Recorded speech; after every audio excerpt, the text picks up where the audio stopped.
विरार परिसरातील नागरिकांसाठी अत्यंत महत्त्वाचा ठरणारा बहुप्रतीक्षित नारंगी रेल्वे ओव्हरब्रिज अखेर नागरिकांच्या सेवेत दाखल झाला असून वनमंत्री तथा पालघर जिल्ह्याचे पालकमंत्री गणेश नाईक यांच्या हस्ते या बहुप्रतीक्षित प्रकल्पाचा लोकार्पण सोहळा शुक्रवारी पार पडला। या उड्डाणपुलाच्या उद्घाटन प्रसंगी भारतीय जनता पक्ष व बहुजन विकास आघाडी पक्षाचे झेंडे आमने सामने लावल्याने सकाळीच राजकीय वातावरण तापणार असल्याचे चित्र दिसून आले। भारतीय जनता पक्ष व बहुजन विकास आघाडी पदाधिकारी व कार्यकर्ते यांनी उड्डाणपुलाबाबत बोलताना आपल्याच नेत्यांच्या पाठपुराव्यामुळे उड्डाणपूल पूर्ण करण्यात आले असल्याचे सांगितले। त्यामुळे श्रेयवादाची छुपी लढाई कार्यक्रमात दिसून आली।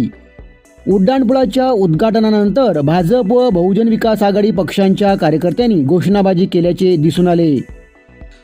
गेल्या 7 ते 8 वर्षापासून या उड्डाणपुलाचे काम सुरू होते। अतिशय संथ गतीने व अनेक अडचणींचा सामना करीत आता हा उड्डाणपूल पूर्ण करण्यात आला आहे। आता अनेक वर्षापासून होणारी वाहतूक कोंडी, रेल्वे फाटकावरील प्रतीक्षा आणि सुरक्षित प्रवासासाठी नागरिकांना या उड्डाणपुलामुळे मोठा दिलासा मिळणार आहे।